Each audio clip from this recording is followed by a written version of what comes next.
Vamos orar mais uma vez, querido. Senhor Deus amado, o Teu nome, Senhor, é exaltado, maravilhoso é o Teu nome, Senhor. O Teu nome é acima de todo nome, no céu e na terra, Senhor. Glorificado seja o Teu nome nessa manhã, assim como já temos ouvido, assim como já temos cantado, assim como a Tua palavra já foi ensinada, Senhor. Que agora, Senhor, a Tua palavra possa inspirar o nosso coração, Senhor. Que a Tua palavra possa falar ao nosso coração, em lugares da nossa alma, que somente o Senhor tem autoridade para falar, ó Pai. Que o Senhor possa derramar sobre nós o Teu Espírito aqui nesta manhã, e que nós saiamos daqui, Senhor, desafiados, transformados, mudados, movidos pela Tua santa palavra, Senhor. Fala ao nosso coração, é o que eu oro em nome de Jesus. Amém. Lucas no capítulo 4, queridos, os versos 38 a 41. Lucas capítulo 4, os versos 38 a 41. A meditação desta manhã vai orbitar aqui em torno deste texto da Santa Palavra de Deus. A palavra do Senhor nos ensina assim, queridos: deixando ele a sinagoga, foi para a casa de Simão. Ora, a sogra de Simão achava-se enferma, com febre muito alta. E rogaram-lhe por ela. Inclinando-se ele para ela, repreendeu a febre, e esta a deixou. Logo se levantou, passando a servi-los. Ao pôr do sol, todos os que tinham enfermos de diferentes moléstias lhes traziam, e ele os curava, impondo as mãos sobre cada um. Também de muitos saíam demônios, gritando e dizendo: Tu és o Filho de Deus. Ele, porém, os repreendia para que não falassem, pois sabiam ser ele o Cristo de Deus. O Evangelho de Lucas é, de fato, o mais bem escrito de todos os evangelhos.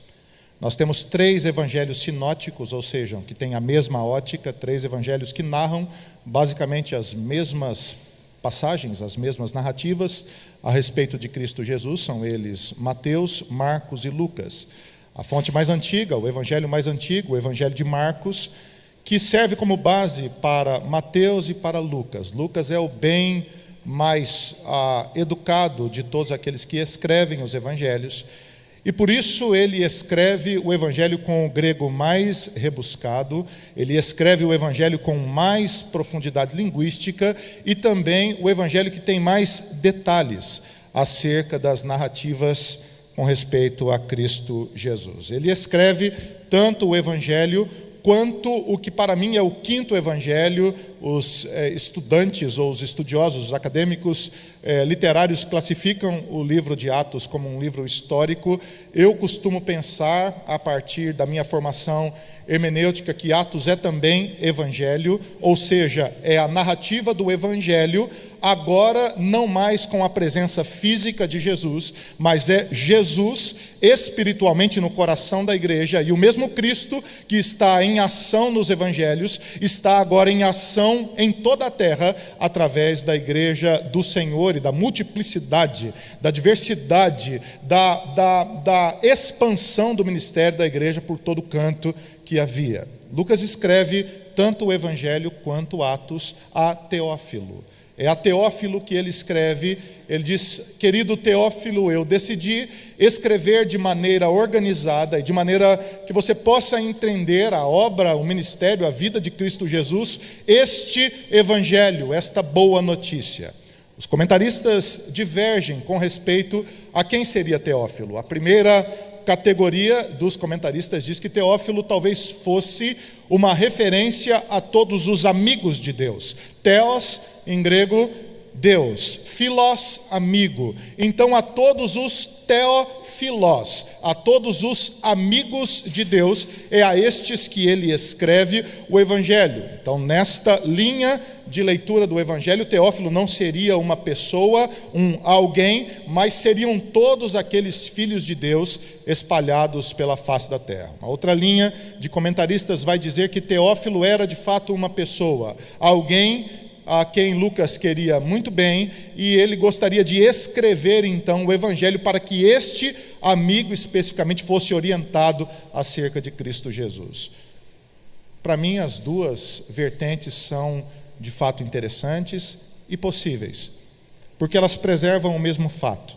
O Evangelho de Jesus, a obra de Jesus, a vida de Jesus, o Deus totalmente homem e totalmente Deus, a vida daquele que se entregou na cruz do Calvário para nos redimir, para nos salvar, de fato transforma o nosso coração. E não importa a vertente, porque transforma o nosso coração nas duas pontas. Transforma o nosso coração tanto coletivamente, porque nos faz agora caminhar como comunidade do Senhor, nos faz agora ser inseridos nesta comunidade de Cristo que é a igreja, e por isso nos muda coletivamente e nos muda também individualmente, porque o Evangelho transforma o nosso coração, a nossa história, de dentro para fora. Se você ler o Evangelho de Lucas é eletrizante. Os 4 primeiros capítulos de Lucas são eletrizantes. O nascimento de João Batista é anunciado, o nascimento de Jesus é anunciado. Tanto Maria quanto Isabel grávidas se encontram, e ali acontece o primeiro encontro entre o último dos profetas, que é João Batista, e o Messias prometido, que é Cristo Jesus, ainda no ventre de suas mães. Os anjos e os pastores anunciam de maneira profunda, de maneira clara, de maneira profética, de maneira poderosa, o nascimento de Jesus. Lucas narra a circuncisão de Jesus, narra a visita de Jesus ao templo. Simão ainda encontra com Jesus bebê, e naquele momento que ele enxerga aquele bebê frágil, ele percebe a divindade do Deus vivo naquele menino, e ele diz ao Senhor: eu já posso morrer, porque os meus olhos viram a salvação, e eu contemplei a glória do Senhor e a vida do Senhor, eu posso ir em paz. E me parece que Jesus, esse Deus Todo-Poderoso, sai do centro cultural, do centro religioso, do centro da vida comercial, financeira, cultural, do poder de Israel, e mandado pelo Espírito Santo do Senhor, que orienta os seus pais, vai para Nazaré. Nada é bom em Nazaré. Nada pode ser bom em Nazaré. Nazaré é uma cidade tão insignificante que até hoje os arqueólogos têm dúvida de onde é Nazaré. Você vai a Israel, tem 2 Nazarés. Os arqueólogos brigam, porque a cidade é insignificante, não deixou marcas. Não deixou absolutamente marcas concretas que pudesse dizer: aqui foi Nazaré. Há dúvidas arqueológicas. Eu leio isso como insignificância histórica. Não há como definir onde é Nazaré. João Batista dá testemunho de Jesus, prega acerca de Jesus. Jesus é batizado. E é interessante que Jesus, cheio do Espírito Santo, confirmado por Deus, o Messias prometido, é enviado para o deserto. E no deserto ele é tentado por Satanás, naqueles 40 dias que fica sem comer. Jesus é tentado em 3 pecados que você conhece bem. O pecado da trivialidade: transforme estas pedras em pães. O que era transformar pedras em pães para aquele que transformou 5 pães e 2 peixes para alimentar uma multidão de mais de 5.000 pessoas? Absolutamente nada, algo trivial. Satanás tenta Jesus no pecado da trivialidade, no cotidiano insignificante da vida. Isso você pode fazer. E diante da trivialidade, do cotidiano, das coisas que a gente não percebe bem, das coisas que a gente vive no automático, Jesus diz: nem só de pão, nem só de trivialidades, nem só do cotidiano, nem só daquilo que a gente pode controlar vive o homem. Mas o homem vive da palavra do Eterno, ele vive sim da palavra de Deus. Satanás tenta Jesus, oferecendo a Jesus poder, tentando Jesus a olhar para os reinos deste mundo, dizendo: tudo isso pode ser seu, se prostrado você me adorar. Jesus responde mais uma vez com a palavra de Deus, dizendo que somente a Deus nós devemos adorar e somente a Ele devemos dar culto. Neste momento que Jesus não cede ao poder, não cede à trivialidade, Satanás pensa que talvez a fama ele fosse ceder. O leva ao pináculo do templo, ao lugar mais alto de Jerusalém, e diz: atira-te daqui, porque aos teus anjos darás ordem, e você será aparado pelos anjos. E talvez a cidade toda veja este ato poderoso, esse ato sobrenatural, e você será de fato adorado pela fama. E mais uma vez Jesus responde: não tentarás ao Senhor teu Deus, não tentarás ao Senhor teu Deus. Me parece que então, cheio do Espírito Santo, agora depois do batismo, depois de passar pela provação do deserto, cheio do Espírito Santo, Jesus não vai para Jerusalém, ele não vai para o centro. Ele me parece que foge do centro nervoso da religião judaica, ele vai para Galileia, para a insignificante Galileia, para a esquecida Galileia, para a Galileia que não era nada.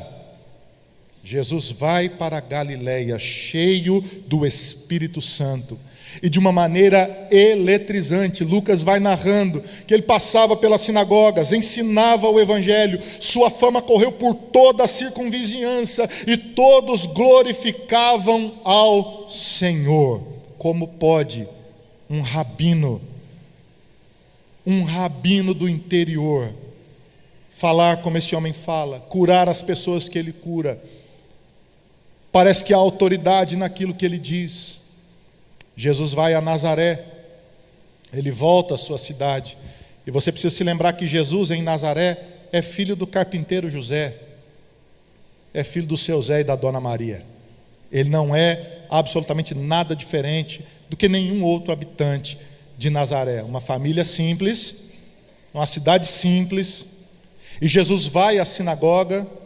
Você precisa se lembrar que há duas estruturas religiosas, templos religiosos na religião judaica. Você tem o templo em Jerusalém, que é o lugar do sacrifício. Você tem as sinagogas que são localizadas em cada cidade. É na sinagoga que a palavra de Deus é ensinada. No templo é o lugar do sacrifício, mas é na sinagoga que os pastores, que são os mestres, os escribas, os rabinos, abrem a Escritura, leem a Escritura, interpretam a Escritura, dizem acerca de Deus para o povo. É na sinagoga que o povo vai orar todos os sábados, todos os dias do Senhor. E Jesus então abre o livro da lei. O líder daquela sinagoga pede então a Jesus que leia e ensine a palavra. E Jesus então toma o rolo da lei em Isaías, no capítulo 61. E ele diz, no meio daquele povo todo: o Espírito do Senhor está sobre mim, pois que o Espírito do Senhor me ungiu para evangelizar os pobres, e enviou-me para proclamar a libertação aos cativos, e a restauração da vista aos cegos, e a pôr em liberdade todos aqueles que cativos e oprimidos estão, e a pregoar o ano aceitável do Senhor. Jesus fecha o rolo da lei, e ele interpreta aquele texto. Você sabe qual foi a exegese de Jesus naquele dia? Você sabe como que ele interpretou Isaías 61? Jesus diz àqueles que estavam na sinagoga: Isaías 61 sou eu. Eu sou Isaías 61. Hoje se cumpriu este texto. Jesus afirmou diante de todos eles: eu sou o Messias, eu sou a promessa de Deus. Você sabe qual foi a reação do povo?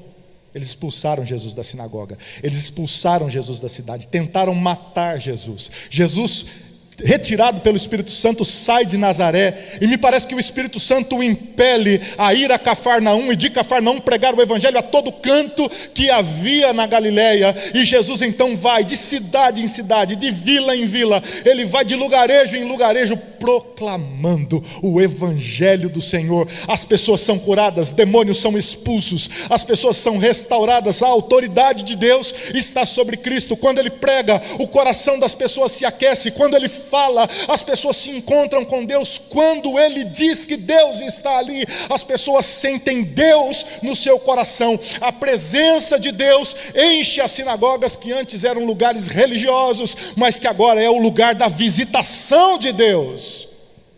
Me parece que Jesus então, de lugar em lugar, chega a Cafarnaum.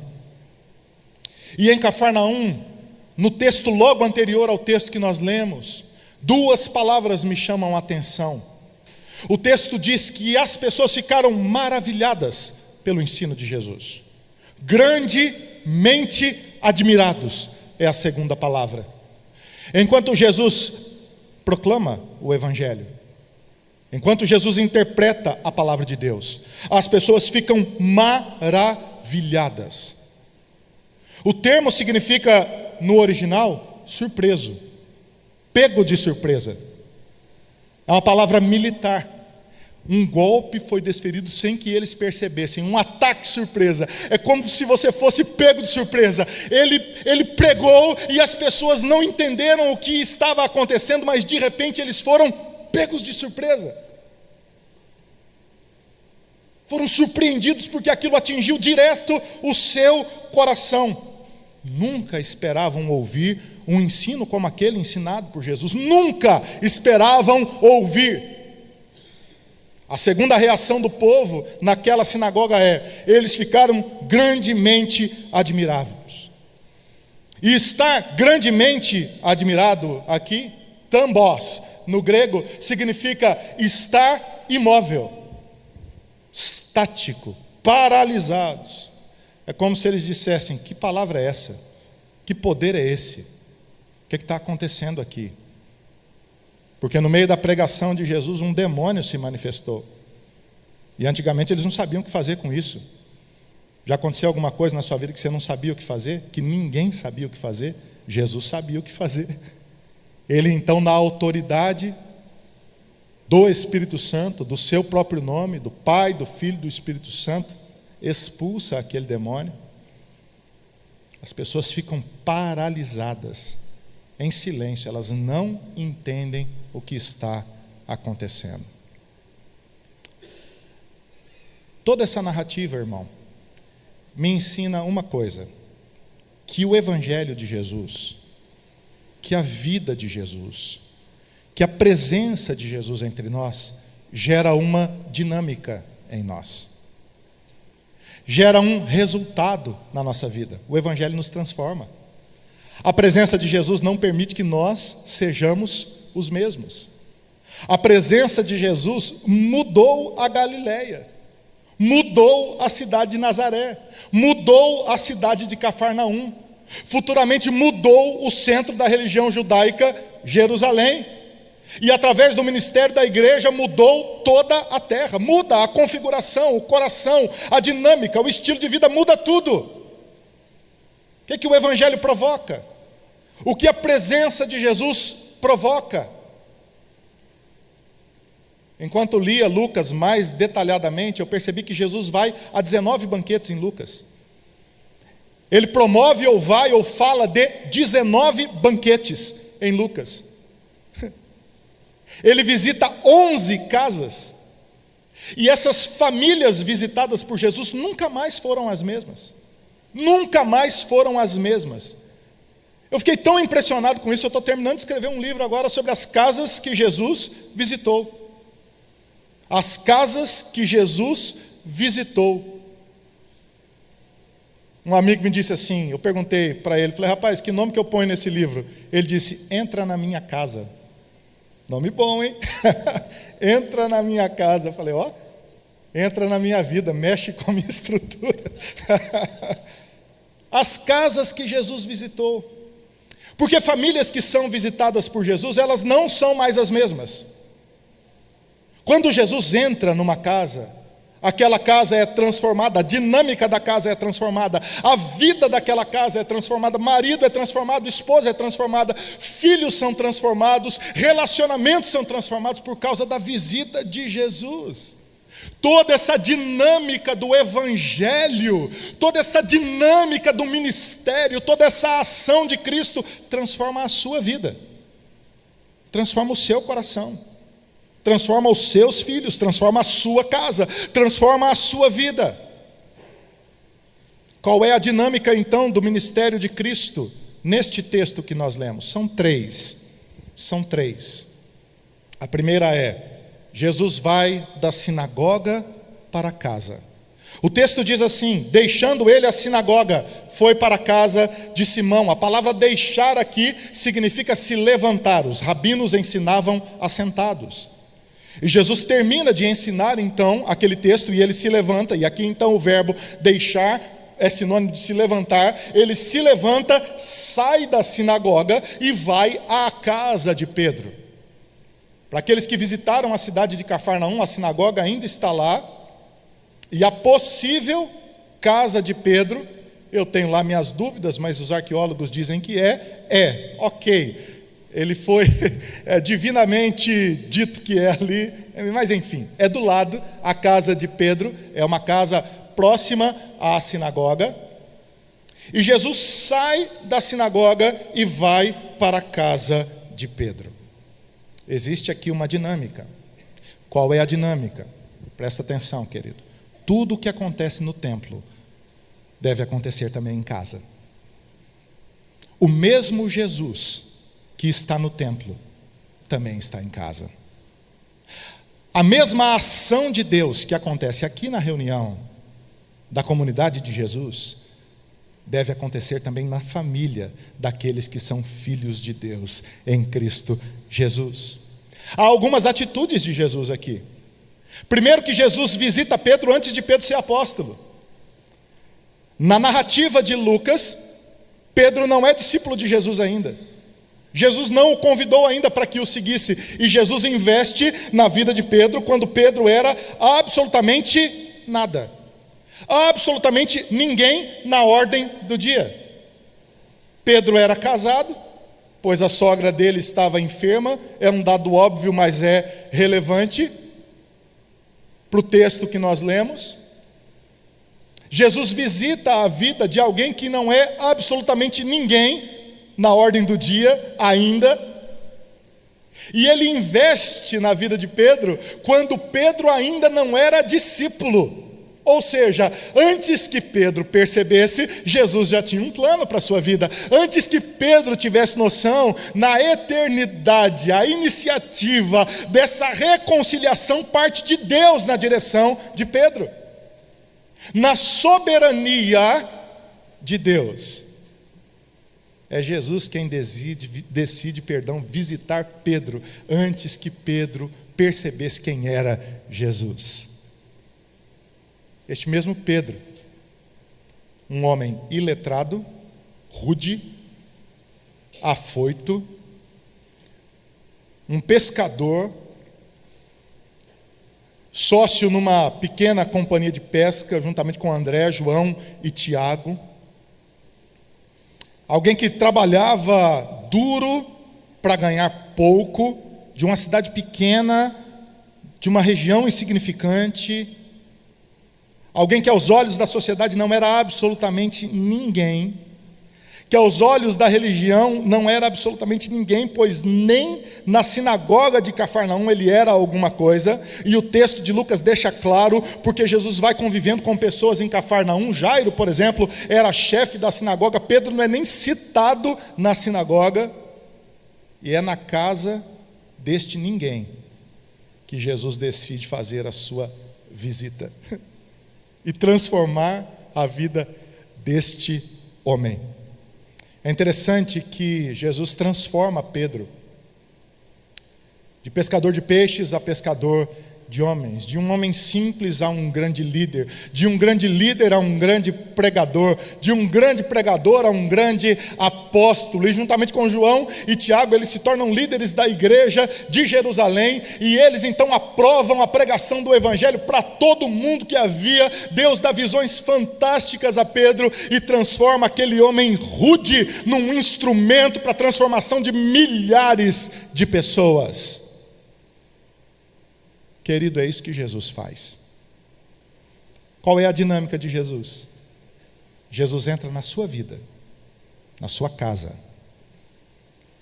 nos ambientes mais particulares do seu coração, e Ele propõe um novo caminho, Ele propõe um novo momento, Ele propõe uma nova história, Ele propõe uma nova caminhada, que não tem limites, que não tem precedentes, que não tem absolutamente nenhum controle humano, pois depende da soberania do Senhor. As curvas, quem propõe é o Senhor, na dinâmica da soberania de Deus. Quando nós somos visitados por Jesus, ainda que nós não sejamos nada, Jesus é tudo em nós. Ainda que nós não possamos nada, Jesus pode tudo em nós. O que eu aconselho você então, neste primeiro ponto, é: peça a Jesus para que tudo que aconteça aqui, que aconteça na sua casa também, para que todas as dinâmicas que acontecem aqui aconteçam na sua vida particular também.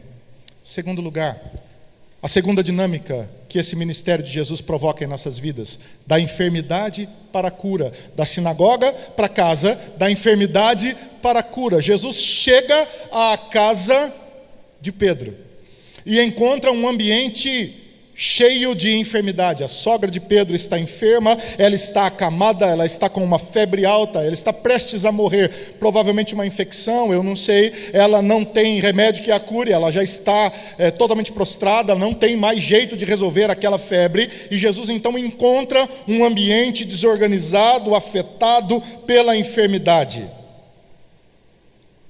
E Jesus faz então 3 movimentos ao se encontrar com esta enfermidade. O primeiro movimento é que Jesus se inclina. Jesus se inclinou. Ele repreendeu a febre e ele curou aquela mulher. É isso que Jesus faz.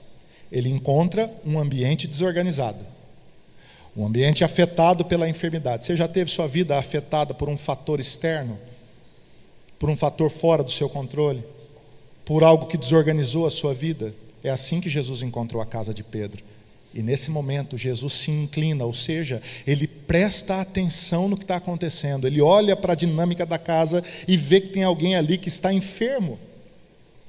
E Jesus para prestar atenção. Não é uma agenda religiosa, é uma agenda focada no coração daquela casa. Jesus olha para aquela mulher, se inclina, repreende a enfermidade, porque ele tem poder para repreender as enfermidades, e cura a mulher.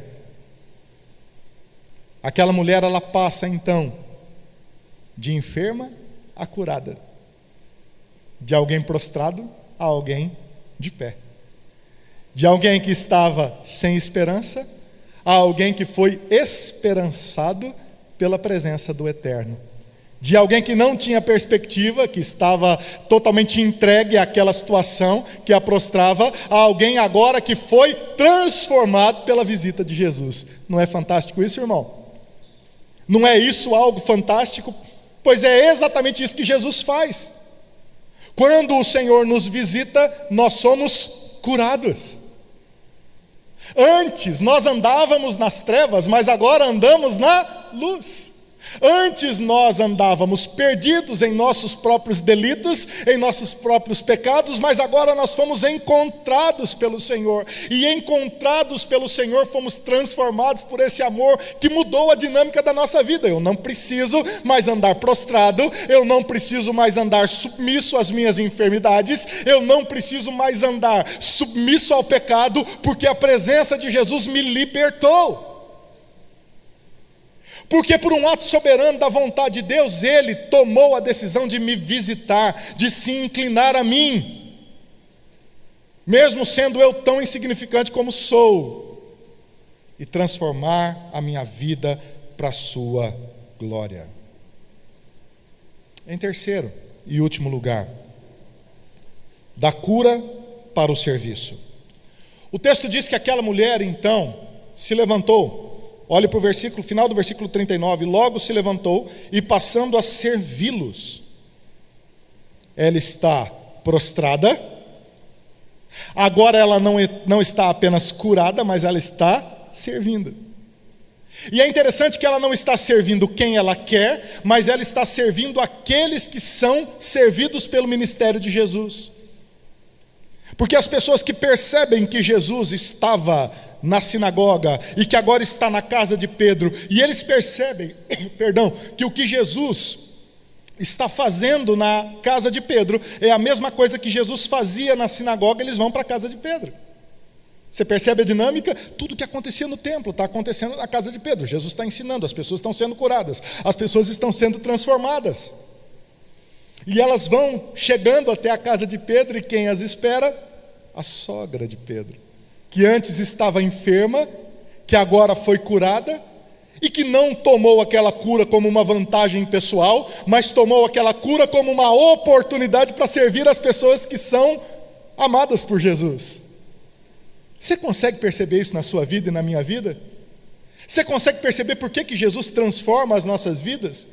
Jesus me visita para abrir em mim esta oportunidade de servir as pessoas que são amadas por Deus. E nós podemos fazer isso sim, quando nos envolvemos com o ministério da igreja local. Quando colocamos o nosso coração, a nossa casa, a nossa vida, tudo que nós temos, tudo que nós somos, tudo que nós representamos ao dispor do Senhor, dizendo: Senhor, usa a minha vida, eu quero ser usado pelo Senhor, porque eu não sou mais enfermo, eu fui curado, e a tua cura me levantou. O que eu quero fazer com essa cura? Eu quero te servir. Quero servir o Senhor. E à medida que eles foram chegando, a sogra de Pedro serviam todas as pessoas. À medida que as pessoas eram curadas, à medida que as pessoas eram tocadas por Jesus, que elas percebiam que estava ali o Filho de Deus, elas encontram-se também com alguém que foi curado pela graça do Senhor. Eu quero terminar essa mensagem nessa manhã aplicando esses 3 pontos para o nosso coração.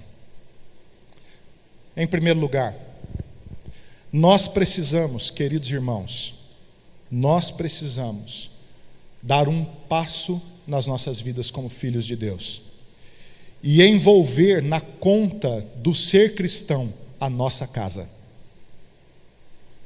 E dizer sim ao Senhor Jesus: entra na minha casa.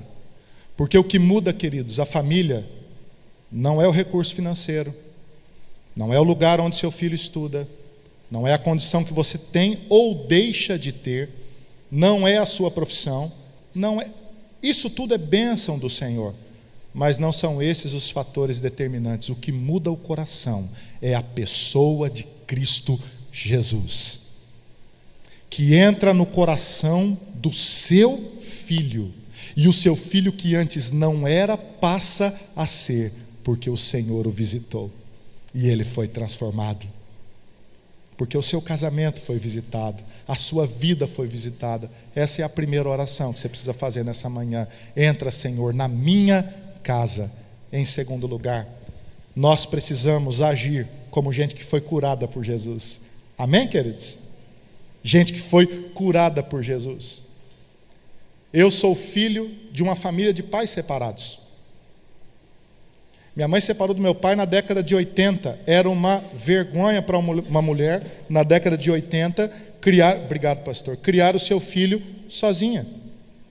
Minha irmã e eu, filhos de uma senhora que deixa de ser dona de casa para se tornar zeladora do albergue de uma pequena cidade no interior do Paraná, que andávamos longe para irmos para a igreja toda quarta e todo domingo, de manhã e à noite, que crescemos sem perspectiva nenhuma, de ninguém prometendo absolutamente nada, que tínhamos, tanto a minha irmã quanto eu, todos os motivos para sermos os adolescentes mais revoltados da face da terra, porque nós não tínhamos nada que a sociedade dizia que era legal um adolescente ter, nada, absolutamente nada. Por conta do testemunho da minha mãe, nós agimos como uma família que era curada pela graça de Jesus, curada pela graça de Jesus, curada pela graça do Senhor, e nós éramos felizes não pelo que nós tínhamos, mas por aquilo que Deus fazia em nós, e por causa dessa cura que o Evangelho promoveu, a nossa vida foi transformada, a nossa vida foi transformada, não pelo que nós podíamos, mas por aquilo que Jesus podia em nós.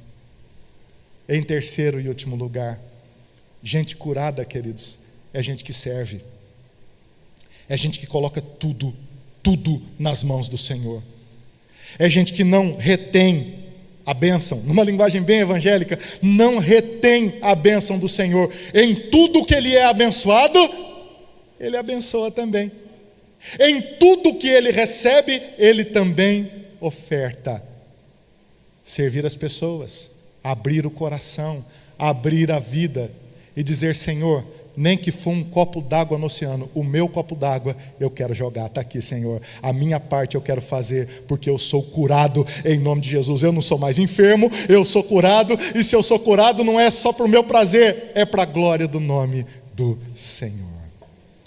Amém, queridos? Que o Evangelho mude a dinâmica da nossa vida e a gente viva assim para a glória do Senhor. Feche os seus olhos, por favor, vamos orar.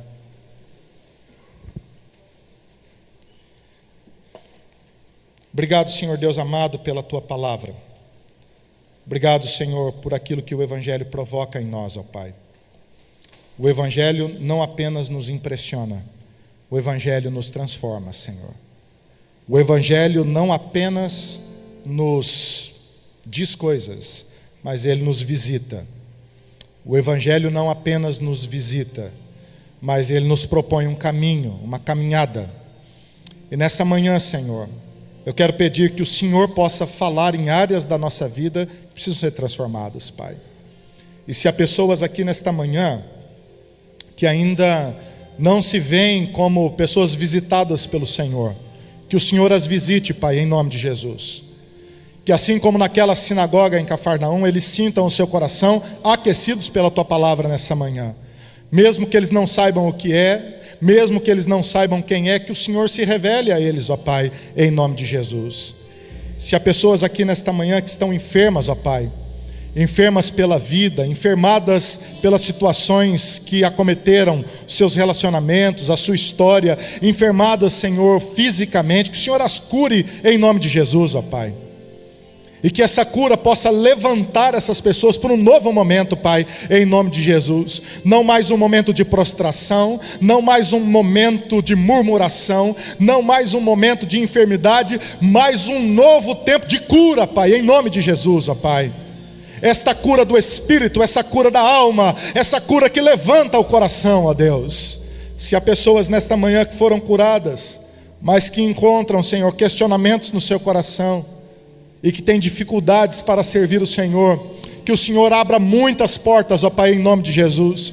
Que o Senhor envie pessoas necessitadas, que o Senhor abra portas para que essas pessoas possam se levantar como servos do Senhor, ó Deus, em nome de Jesus. E que seja um novo momento, Pai, um momento de ser abençoador, um momento de ser doador, um momento agora, Senhor, de ir ao encontro das pessoas, e de que tudo que nós recebemos do Senhor possamos também ofertar, ó Pai, na vida de pessoas, como depósitos espirituais na vida de pessoas, ó Pai, que são amadas pelo Senhor, ó Pai. Que nós possamos assim, Senhor, ter a dinâmica da nossa vida transformada por Cristo Jesus. É isso que nós oramos para a glória do Teu nome, em nome de Jesus. Amém e graças a Deus.